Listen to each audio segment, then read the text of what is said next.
बिस्मिल्लाहिर्रहमानिर्रहीम। अस्सलामुअलैकुम। मुहद्दिस इब्न जोज़ी फरमाते हैं कि एक दफ़ा मुझे मज़दूर चाहिए था तो मैं मज़दूर लेने चला गया। बगदाद की सड़कों पर मज़दूर बैठे हुए थे। आप कहते हैं कि जब मैं मज़दूरों के करीब पहुंचा तो उनमें से एक मज़दूर नौजवान पर मेरी नज़र पड़ी कि उसके चेहरे पर तकवे का नूर था। मैंने उससे पूछा, बेटा मज़दूरी करोगे?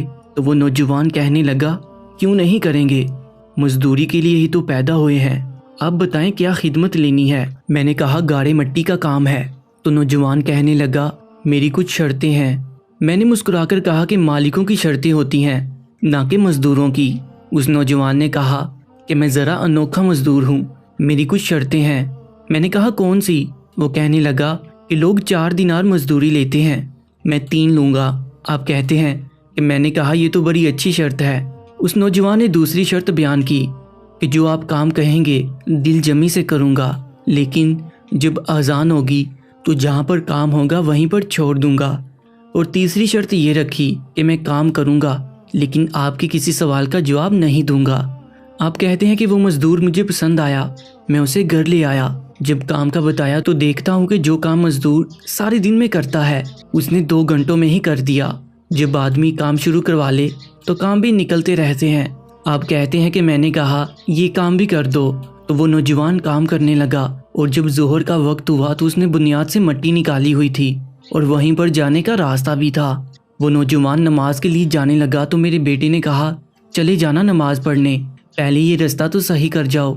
उस नौजवान ने कहा, चुप कर, तेरे वालिद ने वादा किया हुआ था जब अजान हो जाएगी तो मैं किसी की नहीं सुनूंगा, सिर्फ अपने खुदा की सुनूंगा। आप कहते हैं कि वो काम वहीं छोड़कर चला गया और जब दोपहर का वक्त हुआ तो मैंने कहा कि खाना खा लो। तो वो कहने लगा, मैंने नफली रोज़ा रखा हुआ है। आप कहते हैं कि जब शाम हुई तो नौजवान से पूछा कि तेरा नाम क्या है? तो नौजवान कहने लगा कि मेरा आपसे वादा हुआ था कि काम करूँगा लेकिन किसी सवाल का जवाब नहीं दूंगा। तो आप कहने लगे कि कल कहाँ मिलोगे, कुछ और काम भी करवाना है। वो कहने लगा, हजरत जी पढ़े लिखे आदमी हैं, कल तक आप जिंदा रहेंगे? मुझे तो इस बात का नहीं पता है, अगर आपको खबर है तो वादा कर लेते हैं। आप कहते हैं वो ये कहकर चला गया। जब अगले दिन सुबह लेने गया तो मजदूरों से पूछा कि वो किधर है, नजर नहीं आ रहा। तो वो कहने लगे कि वो सिर्फ हफ्ते वाले दिन आता है। मैंने पूछा वो क्यों? तो उन्होंने बताया कि वो इसलिए कि वो कहता है कि मेरे हफ्ते का खर्चा 3 दिनार है, जब मैं 3 दिनार कमा लेता हूँ तो बाकी सारा हफ्ता अल्लाह की इबादत में और मोहम्मद सल्लल्लाहु अलैहि वसल्लम पर दरूद पढ़ने में गुजार देता हूँ। आप फरमाते हैं कि मैंने हफ्ते तक इंतज़ार किया। जब हफ्ते वाले दिन दोबारा लेने गया तो उन्हीं शर्तों पर दोबारा काम करवाया।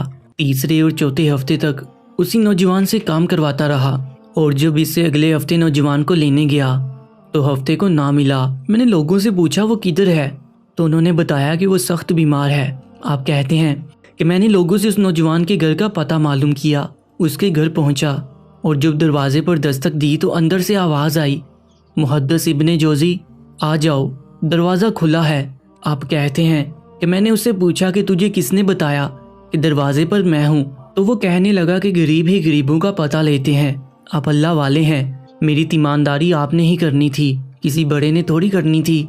अब कहते हैं जब मैं उसके पास जाकर बैठा तो उसे तेज़ बुखार था और वो आंखें खोलकर कहता है कि हुजूर आप आ गए, मेरी छोटी सी मुश्किल है, आप हल कर देंगे? मैंने कहा कर दूंगा। उसने जेब में हाथ डाला और 3 दिनार निकाल कर मुझे दिए और कहने लगा कि आज रात में इंतकाल कर जाऊंगा, ये पैसे तुम रख लो और कल आना, जब दिन का उजाला हो जाए तो कफन दफन का बंदोबस्त कर देना।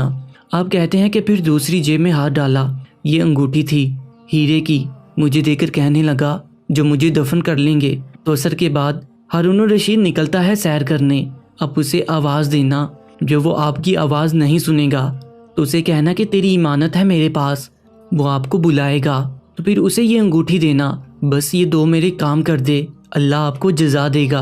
आप कहते हैं कि मैंने कोई और बात करनी चाहिए तो उस नौजवान ने हाथ बांध लिए और कहने लगा, हुजूर वक्त थोड़ा रह गया है, मुझे अपने रब से तन्हाई करने दे, गुनाह लंबे चौड़े हैं, मुझे माफ़ी मांग लेने दे, फहरिस्त बड़ी लंबी है और वक्त थोड़ा है। मुहद्दिस इब्न जोज़ी फरमाते हैं कि मैं लौट कर आ गया لوگ سو گئے لیکن مجھے ساری رات نیند نہیں آئی۔ اس کے جملے مجھے ستاتے رہے۔ رات بڑی مشکل سے کٹی، دن کا اجالا چمکا، بڑی مشکل سے سورج نکلا تو میں گیا اور دروازے پر ہاتھ رکھا تو دروازہ پہلے ہی کھل گیا اور خوشبوئیں دور دور تک میرا استقبال کرنے لگی۔ چہرے سے پردہ ہٹایا تو یوں لگا کہ ابھی ابھی کسی کا دیدار کر کے سویا ہے۔ آپ کہتے ہیں کہ میں نے 2-3 آدمی ساتھ لیے، غسل دیا، کفن پہنایا۔ جب جنازہ لے کر اٹھے تو پتہ نہیں مخلوق کدھر کدھر سے آ گئی اور اسے دفن کرنے کے بعد انگوٹھی لی، اور جب ہارون الرشید نکلا تو میں نے آواز دی لیکن اس نے میری آواز نہیں سنی۔ پھر میں نے کہا کہ تیری ایک امانت ہے میرے پاس۔ آپ کہتے ہیں کہ وہ مجھے تنہائی میں لے گیا اور جب میں نے انگوٹھی بادشاہ کو دی تو چیخیں مار مار کر رونے لگا اور کہنے لگا کہ وہ انگوٹھی والا کدھر ہے۔ میں نے کہا اس کا انتقال ہو گیا ہے۔ آپ کہتے ہیں کہ ہارون الرشید رویا اور اتنا رویا کہ مجھ سے سنبھالا نہ گیا۔ پھر بادشاہ کہنے لگا کہ وہ قبر کدھر ہے۔ جب میں اس کی قبر پر لے کر گیا تو قبر سے لپٹ گیا، قبر چومتا، سر پہ ہاتھ ڈالتا، روتا، تڑپتا۔ جب تسلی ہوئی تو میں نے کہا نہ اس نے کچھ بتایا تھا نہ تو کچھ بتاتا ہے، میرا کلیجہ پھٹ جائے گا، یہ مرنے والا کون تھا؟ تو ہارون الرشید کہنے لگا ابن جوزی، یہ میرا بیٹا تھا، یہ میرا لخت جگر تھا، یہ میرے وجود کا حصہ تھا۔ آپ کہتے ہیں میں نے کہا کہ تیرا بیٹا اور فقیر؟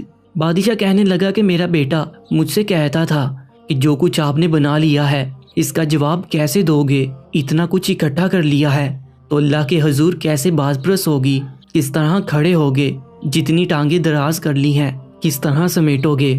میرا بیٹا درویشوں کے پاس بیٹھا کرتا تھا، بہلول دانا کے پاس بیٹھتا تھا، اس کا دل دنیا سے دور ہو گیا تھا۔ آپ کہتے ہیں کہ جب رات ہوئی اور میں سونے کے لیے بستر پر گیا تو خواب میں اس نوجوان کا دیدار ہوا۔ میں نے اس سے پوچھا کہ میرے پیارے تیرا کیا حال گزرا؟